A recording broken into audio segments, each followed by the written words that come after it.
Halo guys, kembali lagi bersama dengan gua Yedi Jaluhur di channel Anici Creative Media. Di video kali ini aku mau membahas tentang satu kamera ini, yaitu 5D Mark IV.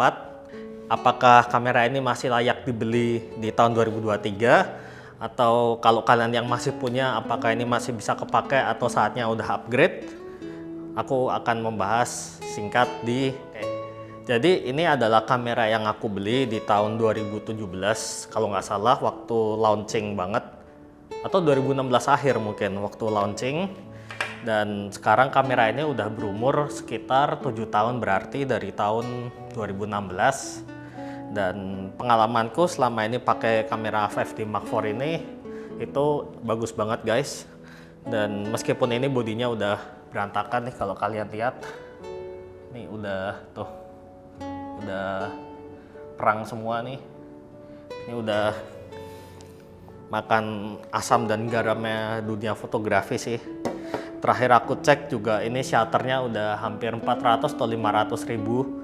Meskipun kalau di speknya itu sebenarnya kalau nggak salah 300 ribuan gitu udah ganti shutter, tapi ini udah jauh lebih dari itu. Dan selama ini aku pakai masih baik-baik aja sih guys. Sebelum sekarang ini belakangan aku upgrade ke kamera baru, yaitu EOS R yang udah lama juga, udah 5 tahun. Nanti di video lain kali aku akan membahas kenapa aku pilih kamera EOS R yang aku pakai sekarang ini untuk syuting. Dan untuk background sedikit, jadi sebelumnya aku itu punya kamera dua, yaitu 5D Mark IV ini sebagai kamera utama, dan EOS 6D yang udah aku beli di tahun 2013 atau 14 mungkin. Dan kedua kamera itu menjadi kamera utama gue saat memotret.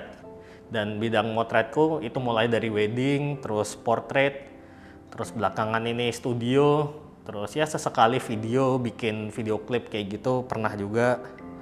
Dan ya dua kamera itu udah abuse banget. Dan yang kamera 6D itu sekarang aku jual, ada di marketplace. Kalau kalian tertarik, kalian bisa beli kamera itu. Balik lagi ke kamera 5D ini, aku coba ya bahas dari segi body dulu deh. Untuk dari segi bodinya ini masih terbilang ini kuat banget. Ini udah jatuh juga pernah 2-3 kali di bidang yang keras, konkrit pernah, di lantai pernah, di karpet juga pernah. Dan so far so good, nggak ada masalah sih.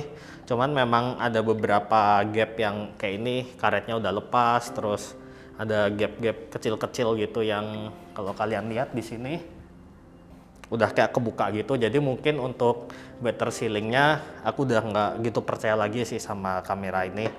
Tapi kalau light rain kayak hujan-hujan kecil gitu aku juga pernah pakai, itu nggak ada masalah. Terus untuk dari segi speknya sendiri, sensornya ini 30 megapiksel, sama persis dengan yang dipakai sekarang ini EOS R ini. Itu nggak ada masalah sama sekali. Sampai sekarang aku akan masih tetap gunain kamera ini sebagai mungkin bisa dibilang kamera utama untuk fotografi dibanding yang EOS R itu, karena aku masih lebih suka gripnya ini, tadi handlingnya. Menurutku ini lebih enak sih dibanding yang EOS R itu. Ini lebih pas di tangan dan nggak ada jari kelingking juga nggak ngegantung gitu. Cuman kelemahannya memang nggak ada flip screen itu. Kalau kamera sekarang kan rata-rata udah semua bisa di flip screen seperti itu. Terus tadi dari segi megapiksel nggak ada masalah, segi ISO nggak ada masalah. Aku pakai kamera ini sampai 12.000 ISO, 25.000 juga pernah. Dan aku kasih ke klien pun mereka juga nggak masalah. Dan ya tentunya itu tergantung apa yang kalian foto juga ya. Kalau kayak foto model atau foto portrait dengan ISO segitu ya mungkin kebangetan lah. Cuman kayak ini kalau aku waktu foto liputan yang memang gelap banget dan terpaksa harus ISO tinggi, kalau nggak akan dapat fotonya, atau dapat tapi blur ya better ISO tinggi seperti itu. Terus kalau dari segi baterai ya dari dulu Canon terbukti LPE6-nya nggak ada masalah dan bagus-bagus saja. Ini juga salah satu alasan sih kenapa aku pilih yang EOS R ini jadi backup kamera, itu karena baterainya pakai yang sama dengan 5D ini. Terus aku juga nggak tahu ya kalau Padahal EOS R itu kan ada update-nya tuh R8, kenapa dia nggak pakai baterai ini? Mungkin kalau R8 pakai baterai yang LPE6 ini mungkin aku akan ganti itu sih dibanding EOS R ini, entahlah. Nah terus dari segi autofocus ini yang mungkin kelihatannya agak ketinggalan sih kalau dibandingin sama kamera-kamera sekarang yang autofocusnya itu udah langsung direct read out dari sensor, itu pasti akan lebih cepat, bisa dikasih fitur AI di situ dan face detection itu masih bisa semua. Kalau ini kan autofocusnya masih harus pakai contrast detection dan dari ngeker ini, dari viewfinder ini itu masih what you see what you get dan autofocusnya masih belum gitu banyak titik-titik gitu. Mungkin buat sebagian orang kalau yang udah terbiasa pakai kamera mirrorless yang pakai face detection ini akan mengganggu, tapi kalau aku sendiri yang udah motret dari 2009, puluhan tahun aku motret, aku masih suka banget sih dengan sistem autofocusnya dari kamera 5D ini.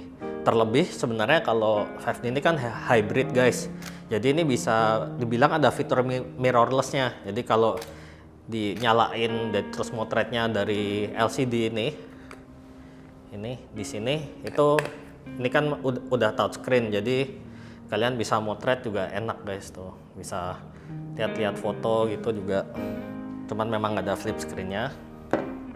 Terus dari segi tombol udah nggak usah diraguin lagi, ergonomis, ini tombol banyak banget dan penerapan tombol ini sangat enak banget. Aku udah pernah coba EOS R5, R6, aku secara pribadi masih lebih suka 5D ini sih. Dari penempatan letak-letak tombolnya, tombol yang ada di sini, aku masih lebih suka kamera ini, entah kenapa kayak banyak gitu dan bisa dikustomisasi juga. Kalau yang aku pakai sekarang ini EOS R emang agak sedikit sih tombolnya. Jadi ya untuk operation sehari-hari ini masih lebih dari cukup, sangat lebih dari cukup sih. Bahkan sampai 5 tahun ke depan pun, bahkan 10 tahun aku yakin dari segi kualitas ini masih sangat diperhitungkan di dunia fotografi. Terus untuk dari segi apalagi, dari burstnya sendiri, shotnya ini masih kenceng guys. Ini yang high speednya seperti itu. Nah, mungkin sekitar 7 atau 8 aku lupa, nanti kalian bisa lihat speknya. Tapi itu masih lebih dari cukup juga. Bahkan buat sport pun menurutku ini lebih dari cukup sih untuk saat ini. Terus oh ya, fitur ini guys, dual card slot. Nah ini kalau kalian tahu 5D itu punya dual card slot, isinya satu SD card, satu lagi CF. Nah ini memory card yang udah lama banget, zaman sekarang udah susah dicari. Masih ada sih yang jual, cuman udah susah gitu. Dan kelemahannya ini masih UHS 1, jadi memang speednya nggak sekenceng UHS 2 gitu. Cuman kalau buat motret sehari-hari UHS 1 pun ini udah lebih dari cukup sih. Dan CF ini lebih kenceng lagi. Jadi dual card slot ini masih salah satu keunggulan 5D Mark IV dibanding kalau yang sekarang aku pakai ini EOS R ini cuman single card slot. Untuk videonya sendiri ini bisa 1080 60 dan 4K 30. Cuman kelemahannya di 4K 30 itu kodeknya MJPEG. Jadi untuk kodek MJPEG itu sangat gede banget guys. Aku lupa, cuman ngerekam nggak sampai semenit itu udah 4 GB filenya. Tapi untuk segi 1080p sendiri ini kamera masih sangat bagus banget menurut gua. 4K-nya juga sangat bagus. Cuman ya memang untuk kodeknya itu agak bermasalah, jadi butuh space yang gede banget dan ngerekamnya harus di CF, nggak bisa di memory card yang SD card kalau kalian mau ngerekam 4K di kamera ini. CF-nya pun harus yang kencang seperti itu. Jadi ya bisa dibilang ya ini 1080p aja lah. 4K bisa, tapi memang agak ada beberapa drawback lah seperti itu. Dan untuk beberapa contoh videonya kalian bisa lihat juga guys di sini. Ini aku rekam pakai 1080 atau 4K sih aku lupa, tapi ini salah satu hasil karya yang aku hasilin dengan kamera 5D Mark IV. Denger aja, lihat aja ya.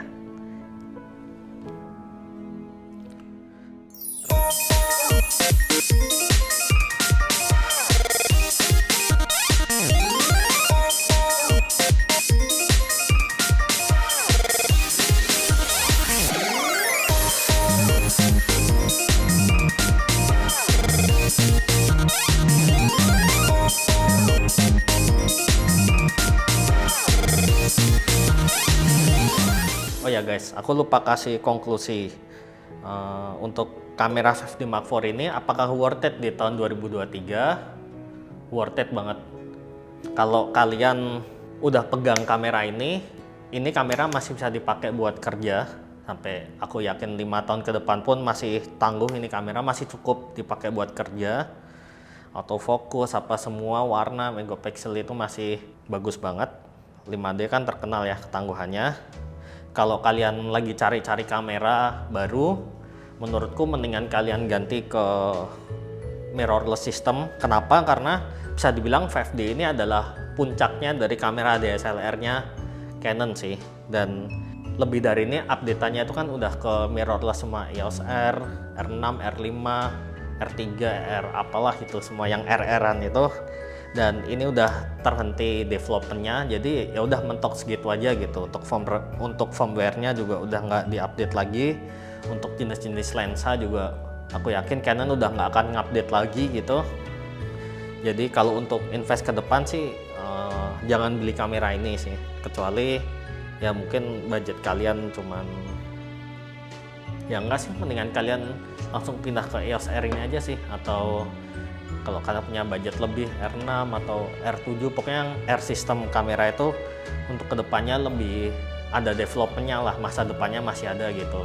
Dan kalian pun masih bisa pakai lensa EF, lensanya ini di kamera mirrorless Canon yang sekarang.